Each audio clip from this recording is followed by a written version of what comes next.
સો good morning friends, Radhe Radhe. So આજે થઈ ગયો છે ડેલી બ્લોગનો ડે 7. યુટ્યુબમાં અને થોડા નેટવર્ક ઇસ્યુના લીધે હજી સુધી મારો 5th અને 6th બ્લોગ અપલોડ નહીં થયો.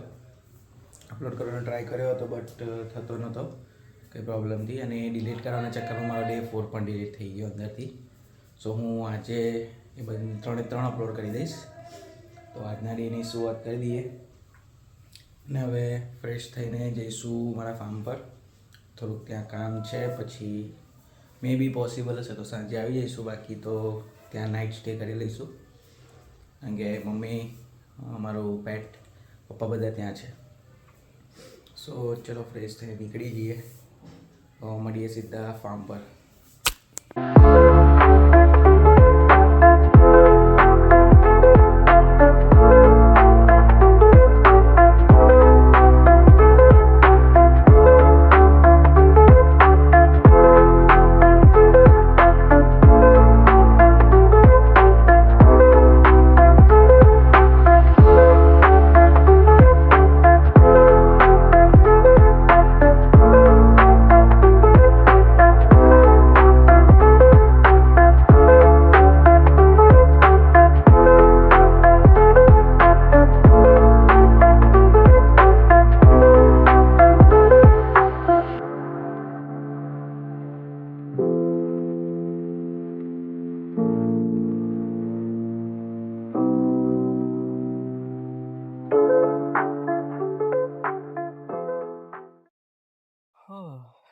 સો પહોંચી ગયા હતા ફાર્મ પર, બટ કામ બહુ હતું એટલા માટે હમણાં ફ્રી પડ્યો. આવીને પહેલાં તો જમ્યા પછી થોડું બહાર કામ હતું શોપ પર, તો ત્યાં કરીને આવ્યો.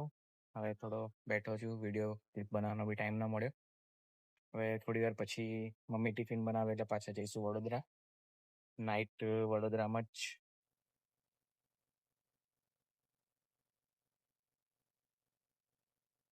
ફ્રેન્ડ્સ, નીકળી ગયો છું ઘરે જવા માટે. એક્ટિવા લઈને ભાઈ પપ્પા લઈ ગયા છે.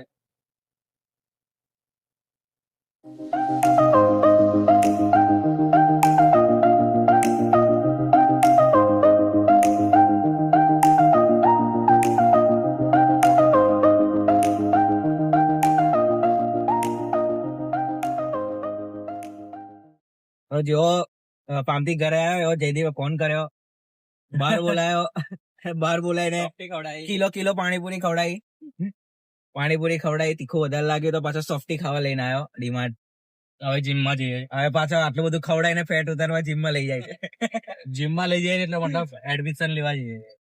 હવે ભણીશું, મતલબ કરીશું, સબસ્ક્રિપ્શન લેવા જઈએ છે. હા, એડમિશન બરાબર છે આપણે ભાઈ, કમ્પ્લીટ જ બોલે એડમિશન હું વાંધો છે. સો ફ્રેન્ડ્સ, આવી ગયો છું ઘરે, બહાર ફ્રેન્ડ્સ જોડે થોડો ટાઈમ સ્પેન્ડ કરીને.